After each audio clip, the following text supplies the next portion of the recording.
Okay, back to traits of leadership.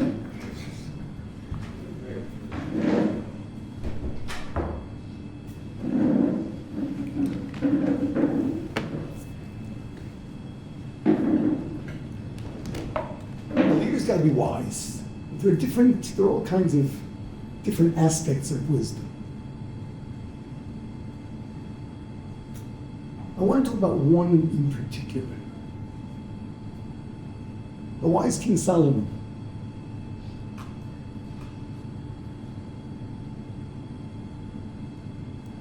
In Koheles, he's got this whole long list of a time for this, a time for that. You're all familiar with it? What's he saying?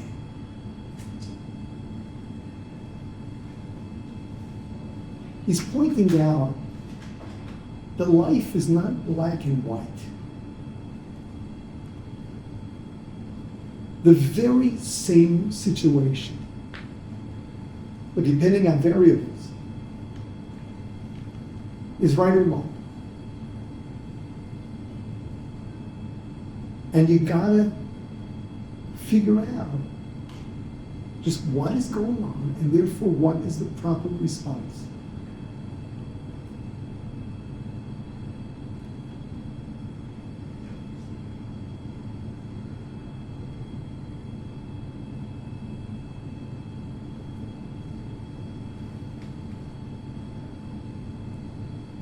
So many leaders are black and white. And they develop a following. You know why? Because everything's clear.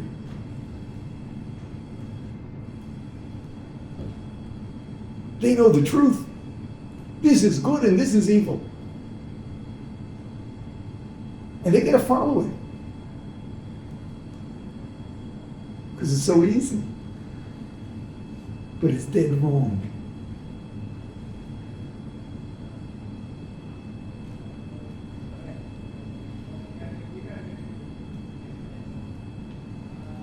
Yeah.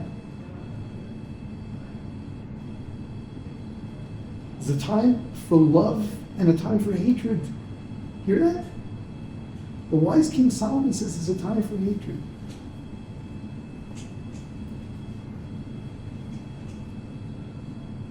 If you're not discerning, if you love everybody, your love is worthless.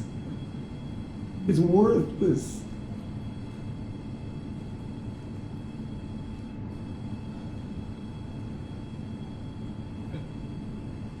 I thought love was like a candle, right? It doesn't go out and brighten up everything. You light another candle, your candle doesn't get smaller. You can't love evil. It doesn't turn evil to good, even if it does in your mind. There's good and there's evil. And you gotta know.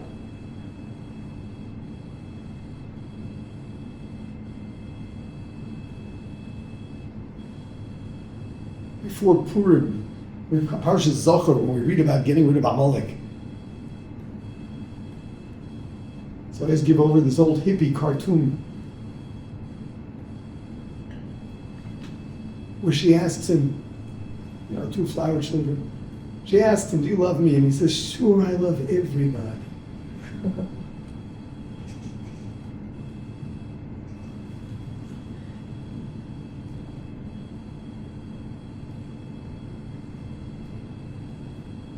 Love is worthless if you don't know what to hate.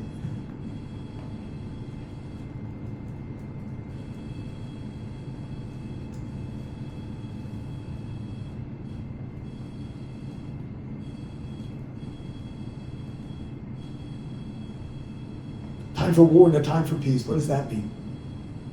You gotta know how to choose your battles.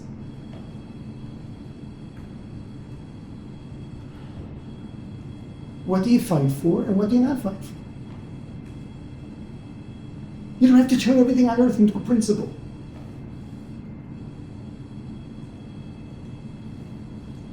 You don't have to make issues of just everything.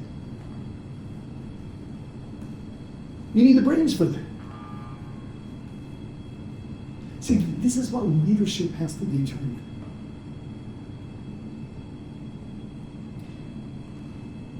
In Eastern Europe, as the Enlightenment picked up momentum, the Torah true communities were faced with a dilemma. You see, in Eastern Europe, the governments, and it was actually most of the world, the local governments recognized the Jewish community's leadership. Now that the Jewish community was split between the enlightened and what they call the traditional, the question was, do you break away and have two Jewish leaderships? Or do you remain with one leadership that has to interface with the authorities?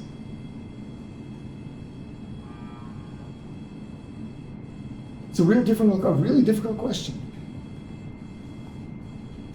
And we find that you look around, some cities had an independent Orthodox community and others didn't.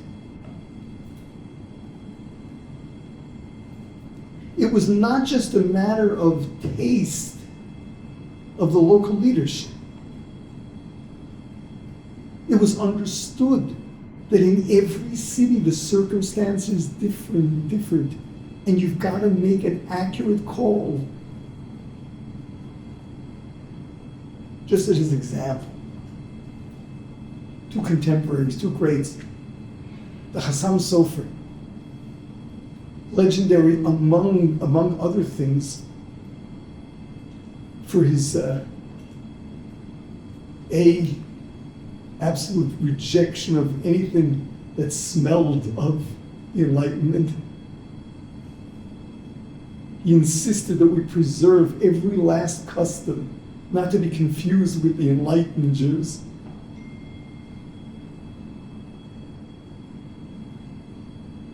In his hometown, the Jews called it Preshbor, it was Bratislava from locals. He did not split off. He did not have an independent community.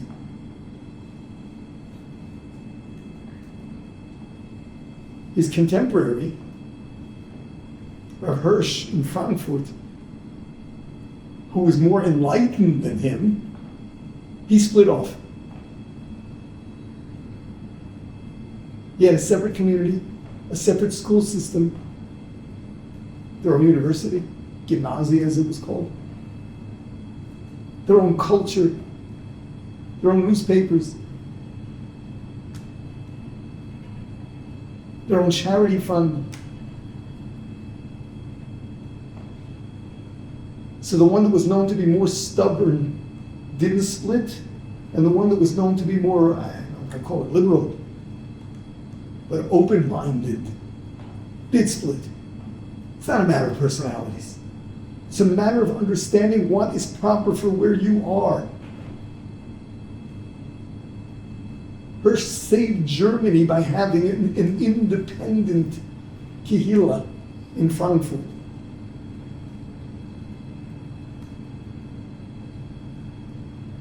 Chassam Sofer, he pretty much led the fight against the Enlightenment as part of a community that was mixed.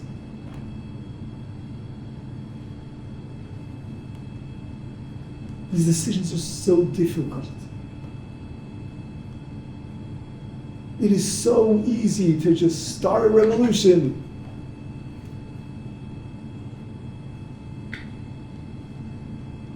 Come on, this happens daily somewhere. Somewhere. Every day of the year probably, there's another shul somewhere splitting into two. And there's a band leader. Like, no, this isn't good for us. We need something of our own. To make such a decision, to go make a breakaway, it takes such responsibility. Wisdom. A leader's got to be able to make such a call. Yeah. How did Rabbi Hirsch save German Jewry? Excuse me? How did Rabbi Hirsch save German Jewry at the time? German Jewry that was still Orthodox in his day remained Orthodox. The ones that left before left, but the ones that remained, that was the end of the attrition, that was the end of Orthodox Jews going over to the Reform. And the Chatam Sofer didn't have that effect on Jewish. No, he did it in a whole different way. His way of going about it is he made life even more strict. His idea was not to compromise on the slightest thing. In this way, you would never fall in the other direction. That didn't work? It worked very well. And it was probably cultural, a difference between what works in Frankfurt and what worked in Pressburg.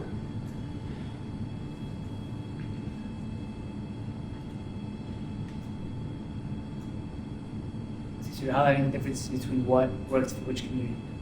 You've got to know your community. You've got to know the circumstances. It's a difficult decision.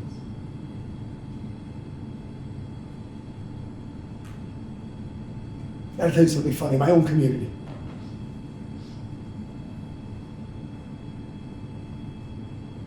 The shul of the American community in Sanhedrin and Chabad is called Minyan Avrechim, which is the minyan of the Avrechim, called people.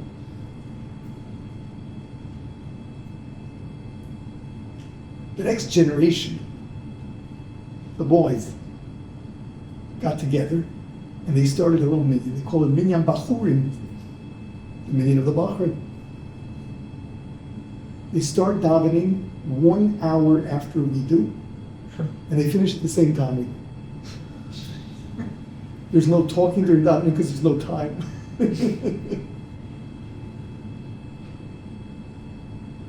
Well, the Israelis that we share the neighborhood with, their leadership approached me and said, we've got to close that minyan down. It's a chilul Hashem.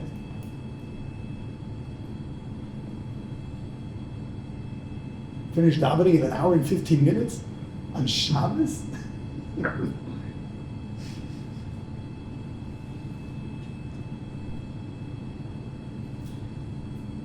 Actually, sometimes it's close to 2 hours, depending how long the parsha, although the Balkari is awesome. The time they did Shir HaShirim in 7 minutes. Been there? I don't go down there. No, I don't go down there, but I am their protector. I told them it's the greatest thing for them. It's their own minyan. They will not miss a davening.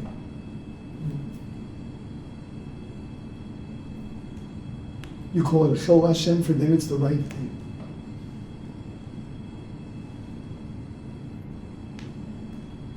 Someone told me an identical thing happened in Shari Chesed, and the locals tried closing it down, and Rav Shlomo Zalman Auerbach said, it's their minyan, don't touch it. If it's theirs, don't come.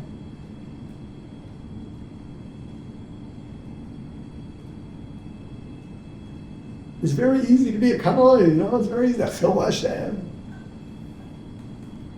You gotta know what's right for whom. If davening in my shul would speed up like that, no. But for the Bachar Kidam, that's their pride and joy. By the way, it is the largest minyan in the neighborhood.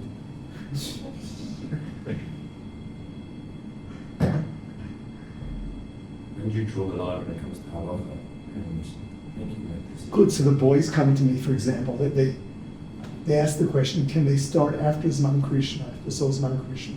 Telling everyone say Shema before, but you know that many will not wake up till just before that. So went through that, but it's got to be the davening, even if it starts after Zman Krishna, it should be a little bit before and not much, so that this way the guys will be up in time to say Shema. Even in breaking halacha, so they don't break halacha. Everything there is halacha. But even in breaking halacha, you have to know. You have to know what is appropriate. be a messiah to help someone else. If you feel that there's good reason for it, you gotta know what to make an issue of and what not. Now you come to yeshiva in Yerushalayim. Even frum kids get so much frummer, you know. You don't eat what you used to eat. And you come home and they're serving what they call kosher. You're not sure if it is or isn't. Don't take it for granted that you can't eat. It may be that you should. Go ask. These are delicate questions. Leadership means understanding that right and wrong depend on the circumstances. You've got to think. You can't just, this is wrong, evil. You got to think. You got to make decisions.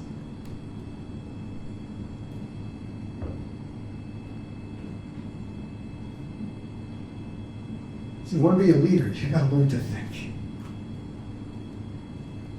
And not be dogmatic. But understand what's right in one situation is wrong in another situation.